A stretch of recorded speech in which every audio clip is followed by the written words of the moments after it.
The forge has gone quiet, the bellows blow no more. The forge has gone quiet, the smiths have gone home. Only fading embers remain, and my hearth grows cold. One kiss from you to rekindle it all.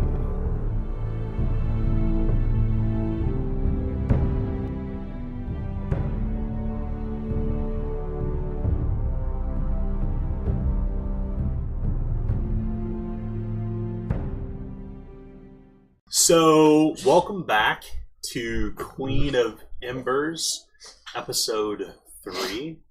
I'm your Game Master, Daniel Fox. We're joined by the gang, the playtesters, the people you know and love. Hi. Hola.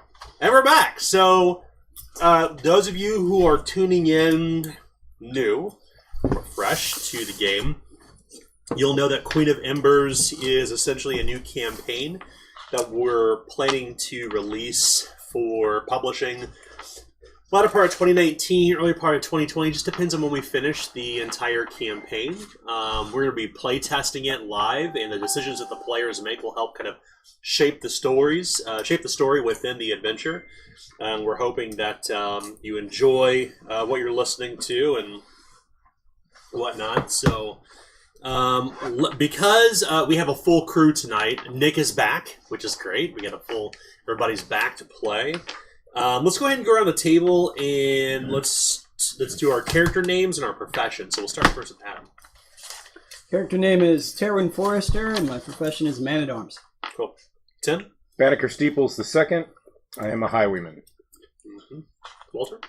Alistair Krim, convict. Nick?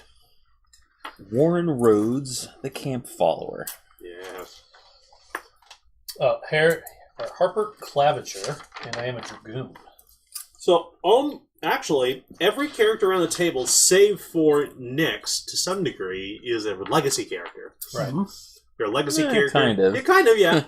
Yeah, they're a legacy character from the world of Mahal, and as we kind of spoke about the last couple episodes, this campaign, this adventure, this campaign, takes place in my homebrew campaign world, so we're kind of drawing up on older characters we've had and such, and we think that once we're kind of finished with this, this will be our first official campaign world for Zweihänder, which is kind of exciting. But we decided to start a whole new, fresh thing. We ran Curse of Strahd for a minute, ran for about 8 episodes, lost interest, so we decided, hey, let's actually run something we're going to publish. So nobody around the table has played this, or seen it, or read it, or anything. It was originally written by Sami Yuyusitalo.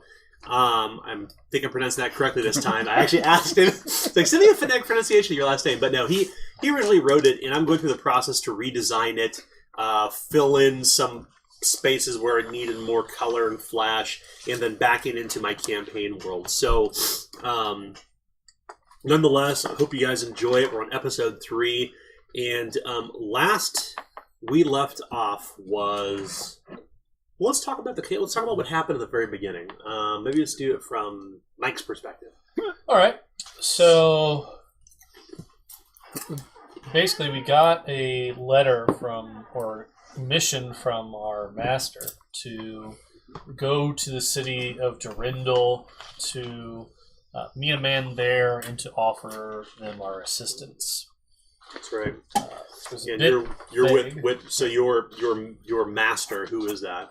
Oh, What's the group that you work for? The Dufresne Agency. Okay. So yeah, because we're basically early, like Pinkerton-ish, kind of FBI-ish earlier, where we're empowered by the king, Mm-hmm. but we really we haven't had like real solidified authority. So we're kind of like marshals in a sense. Yeah. That's a good way to look at it. Yeah. Kind of like a crack A-team, if you will. Right. Everybody has their own individual kind of strengths and weaknesses. Well, since it's Zweihander, it's the Z team. Right, the Z team. But yeah, so we go, and we're supposed to meet up with man, I can't remember his first name, but Chandler was his last name? Well, Amadeus. Amadeus Chandler. Yeah. Chandler, okay. And so, yeah, Amadeus That's right, Chandler, who is a lamplighter, and it's on the night of a particular festival Can't quite remember the name of that festival or the night. It's not really a festival. It's the preamble. There's this third. Penumbra? Is it Penumbra? Penumbra. Preamble. The preamble. No, that was actually what. Third. I know what that is. You had to recite that when you were a kid. Right. It's the third year mark of our anniversary of when the red star that used to shine in the sky, the blood moon, fell to the earth, or well, Mahalma, and caused great chaos. Signaling the end of the world as we know it. But we'll be fine. Fin de Mundos. Yeah. So we arrive. We find even though that the Baroness Dupre had announced that she wanted every street lamp lit, she wanted people to be out, she wanted people not to fear the darkness, that the streets were essentially empty, except for all of the Brigandine, I believe is their names. The Brigandine were the soldiers, mercenaries who became town guard, essentially. Do we know why they became the town guard? Because they got funding from someone, I believe. Madeline Dupre hired them, basically, after she almost got assassinated. That's right. 3 years ago. 3 years ago. It was Right. the night of. The night of the blood, yeah. Because Night of the Classic Chronicles. her advisor had predicted it, or seen it. You remember who her advisor's name is? Rasputin. But what did we call him? Rasputin Hexenstone. That's it. I can't remember the rest of it. But Rasputin's his name. So Rasputin foiled the assassination attempt, which claimed the life of her former advisor, a man named Victor Malister. Another player character from history. And then... You remember Victor, don't you? The Aloranite? Oh. Played by Jeremy? Or Jeremy? Yeah. Yeah, I don't remember. Actually, I do, yeah. He was the right-hand man to the Baroness Madeline Dupre. The Baroness of Love. But, yes, come on. So we arrive in the city. It takes us some time. It's about evening when we get and meet up with this Amadeus Chandler. And he goes about telling us about how he's been tasked with lighting the lamps in the shadier part of town. Slum Row, home to them Gralsteaders. And another ne'er-do-wells. That's right. Ooh. One thing that listeners are probably key in on is that the world is humanocentric. And there are particular ethnicities that, I wouldn't say enjoy, but face discrimination. One group of such are the Gralsteaders, who are recent immigrants to Durendal after this war in the north that the country Durendal sits in and participated in. So they are immigrants that live in Durendal, but they're not the only people in Skid Row, as it's called, but Right. or sorry, Slum Row rather. Slum So Row. it's Skid Row. Skid Row's a real place. It's the old Bowery in New York, So he tells us about his task and tells us about the kind of kingly or baroness stone or sum of money that he's being paid to do so, and that he will share the wealth amongst us. Yeah, and due to some very, very skillful bargaining. Right. Yeah. Yes, I'm You shaking my head succeeded. no. It was fine. It was I good. did succeed, yeah. It could have literally been worse. Yeah. And so we agree to do this. And so the first one takes quite a while, but there's, I think, 50 of them that we were supposed to do. 50. And about, I want to say, halfway through what was a yet uneventful evening, we come across this bridge. We see these lovers who are fastening a locket of some sort on top of this bridge, which immediately concerned one of our party members about how the structural integrity of a bridge can hold so many locks. You see, there's a thing called tensile strength. What you don't know is Terran is an engineer in a former life. Right. No, actually, it's true. I was like, that can't be true. So of course I looked up. I can't remember the name of the bridges in Paris. Yeah. And they had a couple locks up. But Yeah. Tim was correct. It is due to the weight of the locks. The bridge was actually structurally unsound. So I take back my snotty comment. It was like 700,000 locks. Right. It was a stupid ridiculous amount. Yeah. Well, then they tried to shut down the vendors who were selling the locks, and then they decided, you know what, we'll just cut them off once a year. That's right. Yeah, it's like the equivalent of the weight of like 4 elephants worth of locks on the stupid bridge or something Oh, like was that. it? It's Yeah, ridiculous. I read because I looked up the same thing. Yeah. I was like, When I was in interesting. France, I went there, and there was like still more locks. Yeah. After they'd. So in Durindal, kind of where this occurred was this place in Slum Row called Lovelock Bridge, and Right. it was inspired by that. Right. And so, after the immediate concerns of the structural integrity or the tensile strength of the bridge, someone noticed a man crawling up from the banks underneath the bridge. Who was that? Taryn noticed him, Alistair. but Alistair noticed that it was that actual threat. Right, noticing a glint of steel, I believe, a butcher's axe. That, And yelled and ran. right, noticed the man, pointed him out, and moved into action. And I believe it was at that point that Banneker Steeples disarmed him from distance. Right. What'd you use? Your It's crossbow or a hunting bow. hunting bow? Yeah, you disarmed him What's with an arrow. I'm trying to think of the Which is traits. incredible. No small feat. It was a hard test, as I recall. Yeah. It was. It was rather hard. It was difficult, but he succeeded, nonetheless. Take him down. Potentially saving the young couple's life. Almost like a boss. Almost like a boss, yes. Not my boss's boss. No, definitely not. So what happened after that? After you had approached the bridge? So we confront this would-be assailant and would-be victims. My character doing so very intimidatingly on his war horse, which he rides a breed of horse called the Storm Horses. And these are the biggest horses around. Bred for war. Bred for war, known to have a very ill temperament that you wouldn't try to pet this one, it'll bite your hand off kind of guy. What's the name of your horse? Matthew. Okay, I forgot about that. Not a reference to the Cool Keith album, apparently, but, you know, wishful Mike. thinking. But so, yeah, so you come up on your war horse and begin to kind of, this domestic dispute unfolds. Right. And what you learn is that it's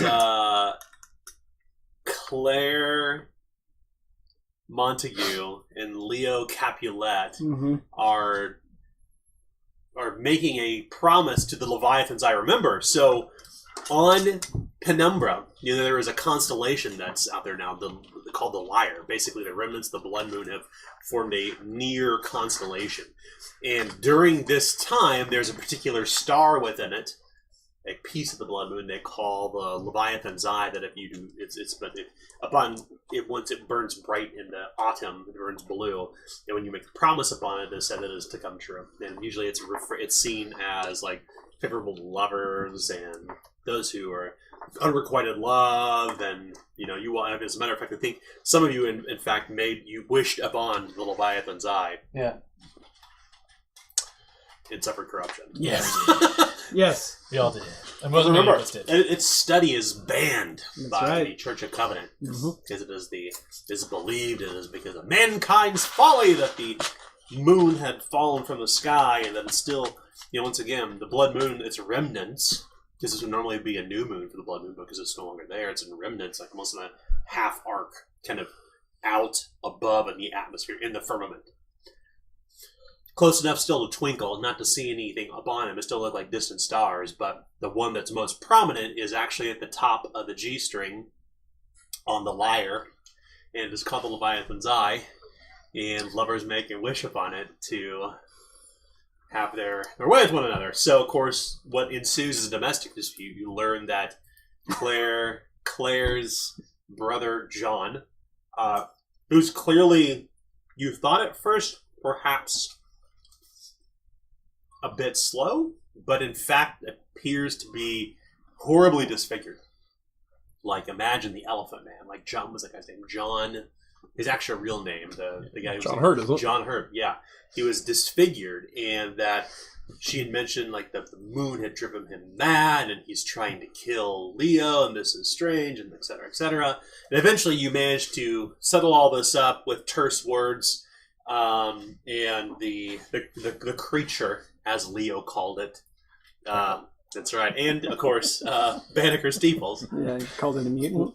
I called it warded John away, and the two lovers took off into Slum Row, back down the street where you lit the lamps, and at the very end of the session, Terran would approach him and give him a handful of shilling to do the right thing.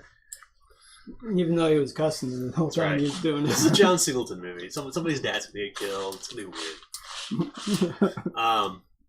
So that's where we left off, and because Nick wasn't able to play last week but is joining us now, we're going to assume that Warren was here for the entire thing. Okay. So Nick listened to the story, watched the videos in between, which is great because if somebody is gone for a week, they can watch what happened the previous week, not have to worry about catching up too much. Right. That's of course important to hear from the players' voices, but from where you're at, you are at the peak of Lovelock Bridge. Remember, it is nightfall.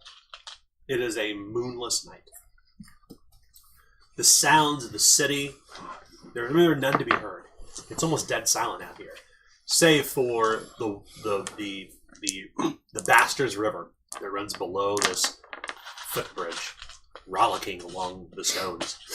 It is considered to be a quote bad night or night of mysteries. People do not come out during penumbra because they know 3 years ago is when they believe that the end of the world has begun.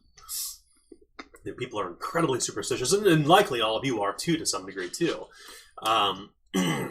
You certainly recognize the auspiciousness of the night, and if you recall when you first struck out, you were a bit nervous about being out in the first place, and of course that's when you begin to learn, like, Amadeus Chandler, this lamplighter, this link boy, was paid an incredibly handsome sum, like almost conspicuously handsome, Right. and agreed to pay you 4 crowns each, which is a ransom, in fact, an annual salary for not even a peasant, like an annual salary for a blacksmith, like a journeyman.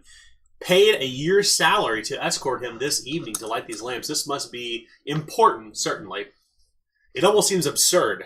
Imagine being paid $100,000 to go do something for a night, like in real life. Like it seems almost absurd to be paid so much. However, it does certainly speak to the respect that the Dufresne agency carries.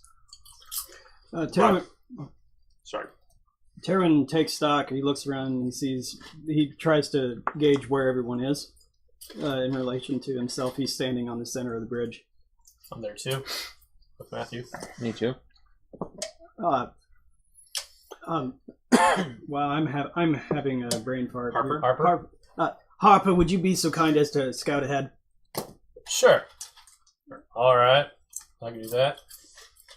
Because I'll move to the opposite side of the. Slowly.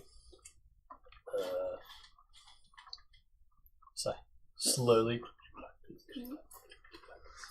Okay. I feel bad now. The horse weighs so much. I think the bridge will be fine.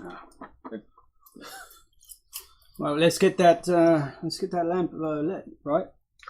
Warren, as you are standing on the precipice, the very center of this bridge, you can see that not far from here, about 30 yards out, deeper into Slum Row, you can see these tiny globes of greenish burning light, gas lamps, that this very plain-faced fellow from Durindal with a strange accent has been charged with lighting.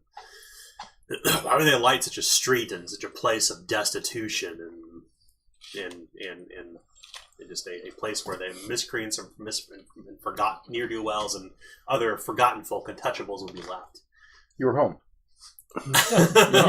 Now, Warren Rhodes, as you all know, is certainly a Gralstetter. He has the look of that kind of a pastoral sort of looking fellow.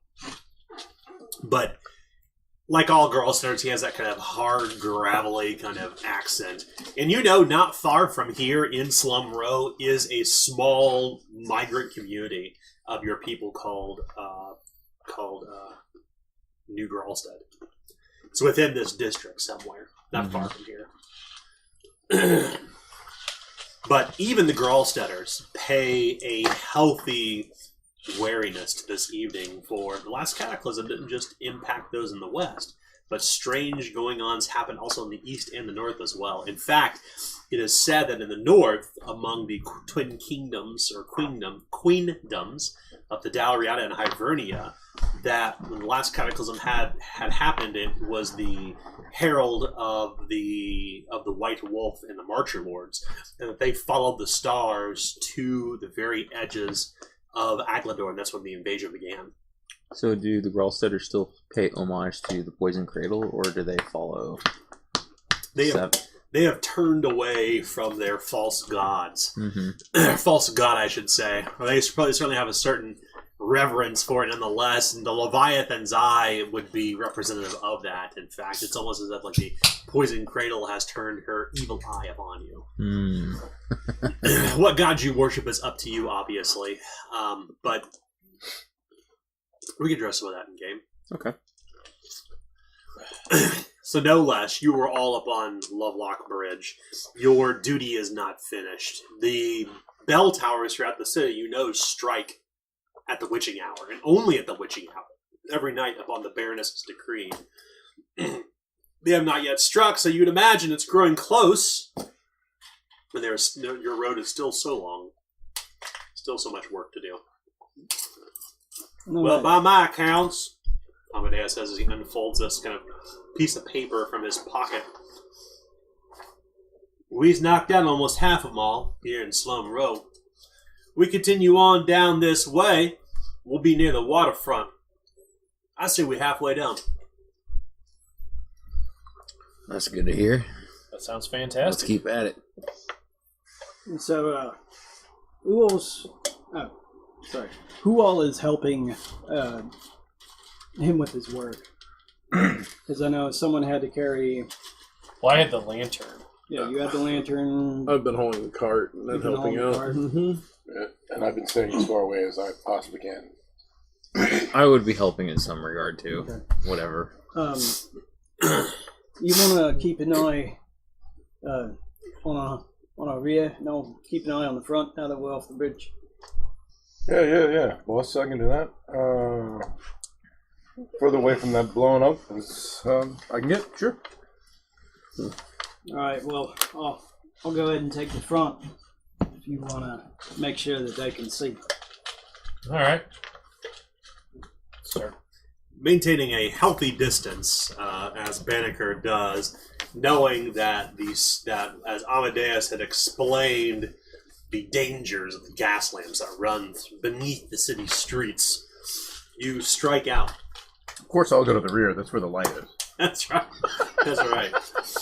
Does anyone else have a lamp safe? So there's one lamp that Amadeus has that now Harper is carrying on horseback.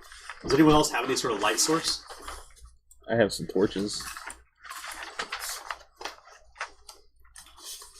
I could use one, I suppose, if it's really dark out here and we need more light. It's a little trying with the lamp because it's kind of point. I mean, it certainly casts a low it casts a perfect light within about 15 yards out. But not only is there a lot of fleeting shadows in general because you're amongst a number of dilapidated buildings and other lean-to shelters and burned-out husks of buildings, but a torch certainly would probably help.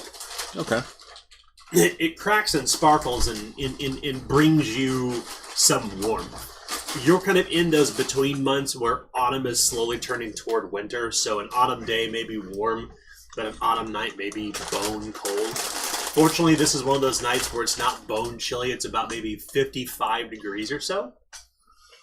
You all are certainly dressed for the weather in the city, but you're kind of a fright of nights to come, for it will be cold very soon. It's slowly turning toward from autumn to winter. There is a level of unease that still kind of lingers amid all of you. Let's do a quick check on peril and damage. So Harper, what's your damage tracker? I think you're all unharmed. What is your current peril at? Yeah, because I don't think that carried over That's right. from our practice That's session, right. right? So I would be unhindered and unharmed. Okay. What about yourself, Warren? I am unhindered and unharmed. What about you, Alistair? Same. Okay. Same. Banneker and Terwin. Terwin is at ignore 1 skill rank because he Critically failed. critically failed the stress test. Oh gosh, that's right. Yeah. So certainly among all of you, Terwin would be the person who's considered perhaps the leader. And he's a little on edge. Obviously, you can feel how you want to feel about Penumbra, but the night is still strange. It is very odd to be in a city that, even at night, you would expect to hear the sound of people within the city, the night markets, or to hear people like ferrymen and teamsters bringing goods throughout the city. In fact, most goods that come off the Bastards River or from the roads are undocked and unloaded at night and trafficked across the city, so it's not uncommon to hear the whinnying of horses or the neighing of donkeys or mules and the rattling of wooden carts along the cobbled streets at night in any city. But this night,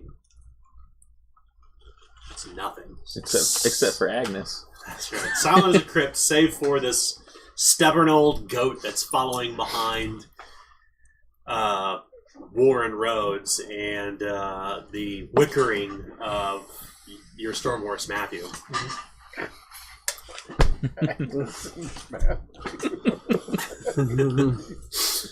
So you're making your way down the main road in Slum Row, and you just lit a gas lamp, no more than perhaps 20, 30 feet behind you.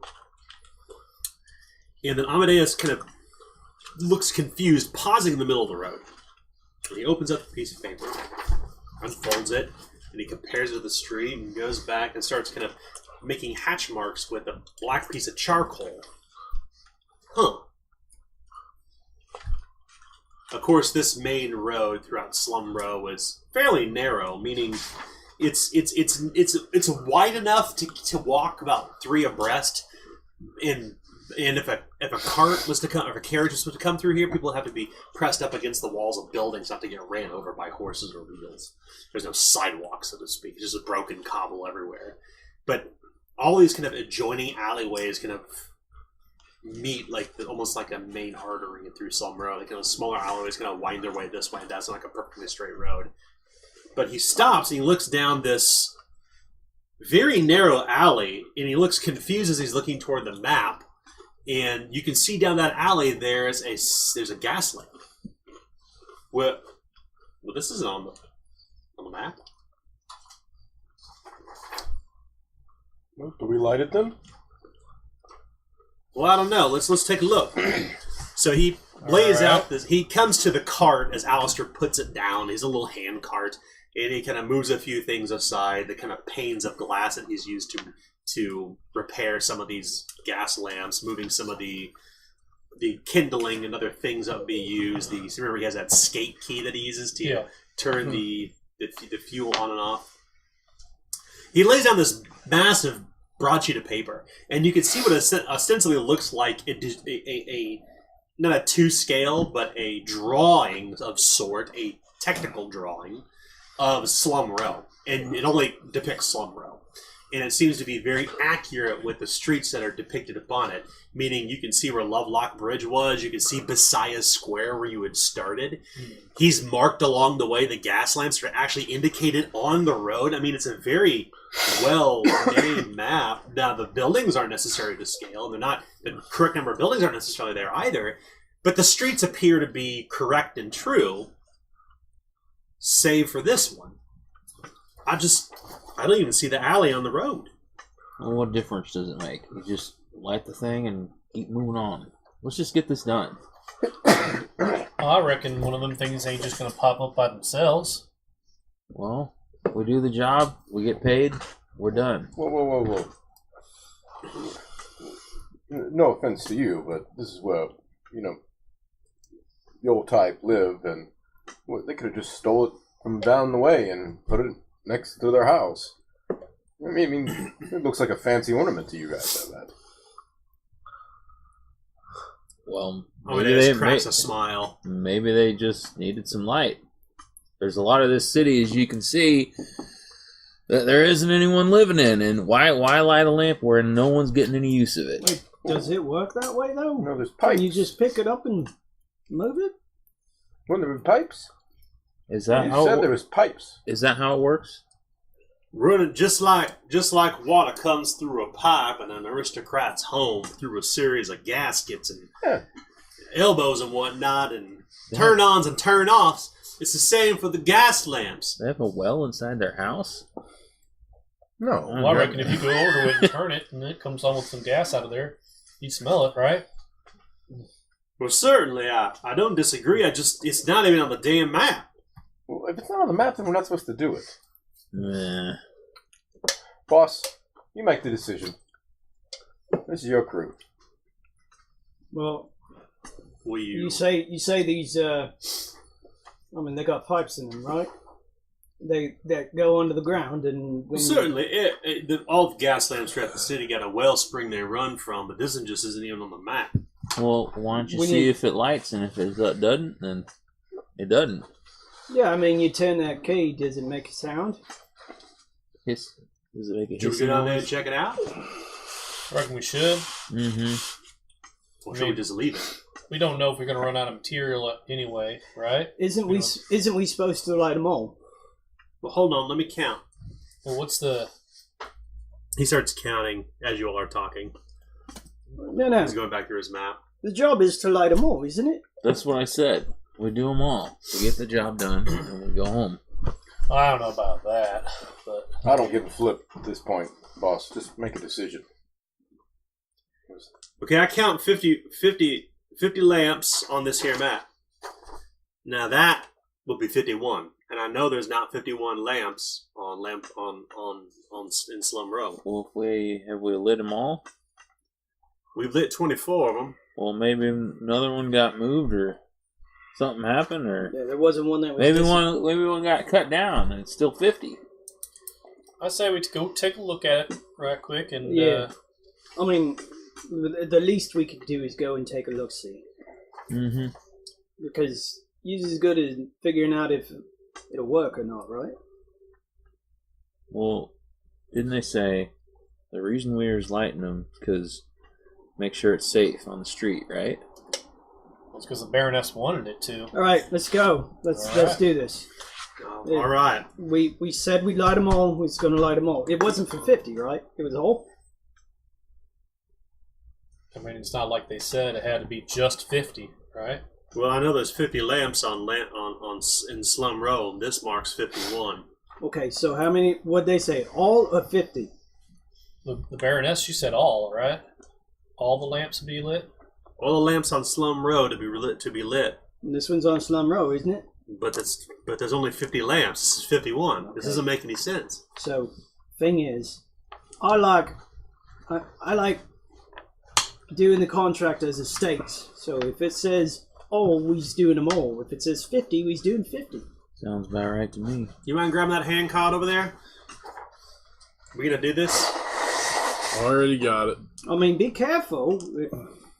Well, I'm not going by my damn self. It's down that alley. No, we all go with you. What I'm saying, Oh, you know, I got her back. check it out.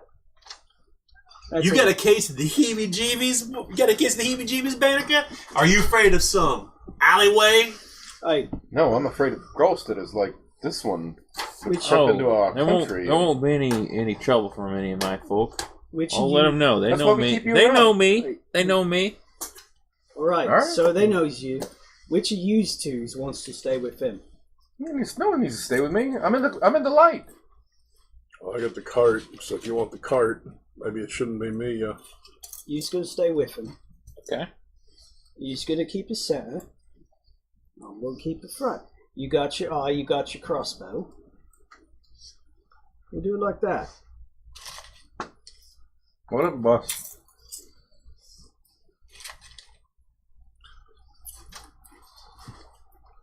Who's staying? Who's going? I'm going. Staying. I think we're all going, but I think the order was I hold the back, he holds the front. Oh, okay. I thought you were saying you wanted to stay behind the light. No, back of the marching order. Back of the marching. He was naming the marching. Okay, I gotcha. All right. And then I think everybody else is going to help. So you go to attend the lamp, and Amadeus begins Wow, whistling that's kind of a little ditty to calm his nerves. The alleyway is really, really narrow. In fact, as you begin to wind your way in here, you lose sight of the other lamps. These very tall, leaning buildings, almost threatening to collapse from upon one another, bars visibility to the starlit sky above. In fact, the only light from any star that can be seen is the burning blue light of the Leviathan's eye. It seems to cast down into this kind of winding, twisting, silvery string of a narrow street. The air kind of smells like kindling that's been stamped out.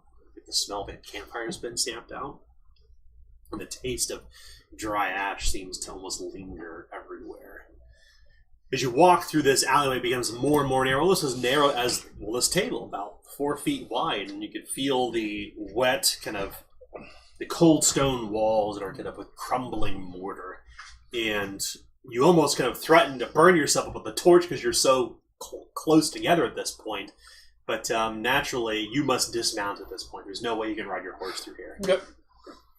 You dismount off your horse, and you can see that there are laundry lines running back and forth along the second and third floors of these tall, leaning buildings, but there's no sound to be heard.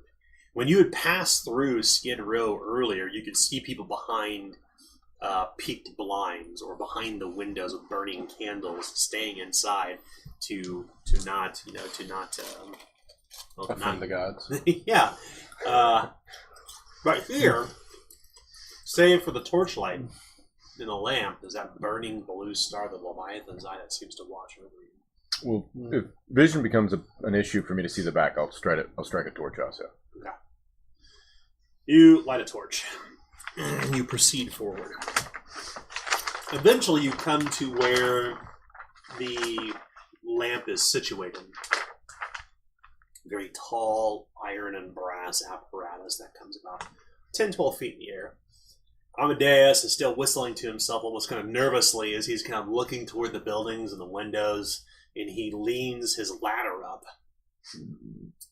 And as you swing the lantern light toward the front, you realize that maybe one of these buildings had been burnt out, or maybe it was ransacked, but the opposite end, like that winds around the corner of the alley in front of you, beyond this lamp, beyond this gas lamp, is just filled with detritus.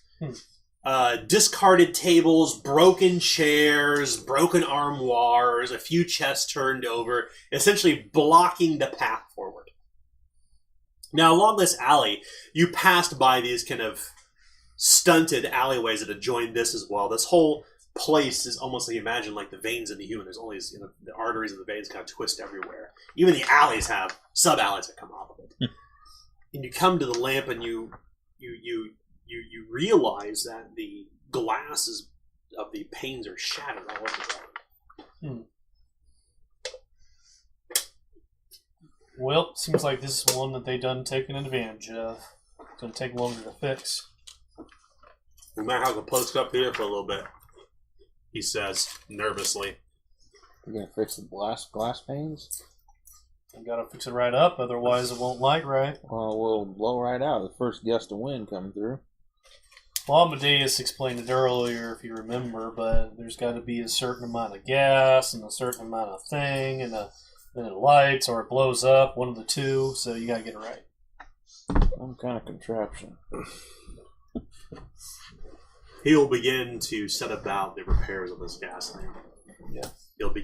He kind of sweeps the side with a broom that he has in the back of his cart, all the glass out of the way, and begins to gingerly kind of unfold these pieces of glass from canvas so you're ready to affix back into the lamp. All right. I mean, I've got What will you all do while he's doing this? Matthew reins in one hand and the lamp holding it up so that way Amadeus can see in the other. What about yourself, Warren? What about yourself, Warren? Oh, sorry. No worries. Yeah, use the character New names character still, right? names, right? Yeah. Oh, I'm going to look up at the Leviathan's eye and kind of ponder it for a few moments. Just the whole situation with the White Wolf and everything that kind of brought the Gralsteaders here is still kind of, fresh to some degree. And, like, Warren's like, it doesn't really strike him as like this whole lover's night per se. It just seems a little bit more ominous to him, considering everything that's happened. What about yourself, Alistair? I'm gonna stew quietly, thinking about how this seems like a trap. Banneker? I'm thinking the same thing, so I'm gonna pull my cudgel and I already got my torch. I'm gonna pull my cudgel. Okay. And yourself, Terwin? He's going to talk to Harper for a little bit. Hey, Harper. Yeah. You almost feel like go if it rains. Is it the type to stay, or is it going to go somewhere? I can convince it to stay. I can whistle at it. It knows a bit. Seems a bit suspicious, don't it? Well, I reckon it does. I'd feel a lot better if you had a crossbow in hand. All right. Well, it takes 2 hands to load, so you hold this for a second. As he hands the lamp over, there's this shattering sound as Amadeus, trembling, drops one of the panes of glass. Oh, martyr, damn it, he says as he's up on the ladder. Between the two of you being suspicious of this being a trap, both of you, whoever has the highest survival may attempt the challenging survival test. And add an assist die. Which mine's I don't know how to. Are we supposed to call out? I have a 41. Oh, 42. Well, I guess you're the highest. Yep. So it is going to be a challenging survival test. All right. With an assist die? Yes. All right. The blue are my tens places. Challenging. That's a 32% chance. I got a critical success, actually. Okay. Nice. 22. Well, the first thing that you notice as obviously Banneker has his torch and cudgel in hand, and Alistair, you are also on edge, thinking this may be a trap of some sort. You recognize that there's shattered glass near the windows from the back of the alley where you would come from. The glass has been completely shattered out, in fact, and you realize that it looks like some of the shades that were inside, like the heavy drapes, are actually kind of draped outside of the window. This is from one of the nearby buildings. A point towards the towards what seems to be like a where something's been broken in or out of. Looks like a turkey shoot. Boss, Yeah. I've got a good feeling about this, and I'll point. I'll walk over to where they are. It's clear that this glass in this window has been shattered at some point. The drapes aren't discolored from the rain by any means. If this is me, I'd put one of these down here. I'd lead us down here, and then I'd I'd rob you guys blind. That'd be my point. As he's saying that, I'm just raising my shield up, and I've still got the lamp. Mm-hmm. Right. And one Lantern. Okay. You had your shield up the whole time. Yeah, he never put it away. And I'll just say, all right, well, You go in there? we can either go in there. But you see, no, if we go in there, then we're leaving in. Oh, you stay. We go. If anyone's going in there, I think I'd like to go. All right, well, I'll move up there with my light.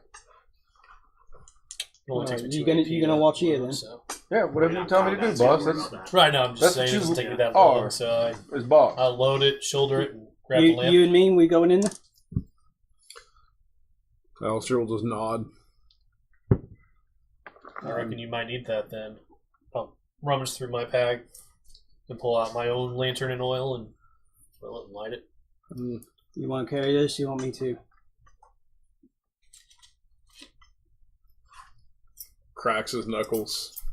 Reveals that he's like wearing dusters on both hands. Very well. So he'll. All right. So you're going inside the building? Yeah, I'm going inside the Who's building. going inside with you? So the two of us. There's the two of us. He looks to Warren. He says, "It's your choice. We got these two staying out here. If you want to come with us, you can. If you want to stay here, you can. I'll leave that up to you." I'll stay out here. All right. So to clarify, so into the building will be Terwin Forrester and Alistair Krim. Everyone else will remain outside in the alley. Okay. Amadeus at this point is picking up another pane of glass and unwrapping it from the canvas to fix it back in the lamp. Meanwhile, the two of you come to the window. Will you crawl inside? I'll shine a light in first to see if I can get an idea of if this is like a domicile or, Appears to be some sort of domicile, like 3-story affair. You would guess probably a multi-family home. Perhaps several people live in here. As you shine the light in, there's no one to be seen, just darkness, broken glass, and long darting shadows as the lamp's light kind of glimmers and glowers inside, searching for something. But you see dark corners, a few heavy pieces of furniture, a table, but aught else. Are any of them turned over or anything like that? No. However, Alistair, in your case, you can smell that scent of a stubbed out fire or flame. It smells like it's coming from in here. Perhaps a fireplace has been the logs have been left to simply turn to cinder.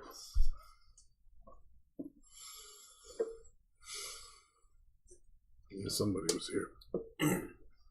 Alistair places his hand up on your arm and lowers the lantern, and your eyes kind of focus in on the darkness, and you could see in a nearby hearth there are still some small cinders coming from the fireplace.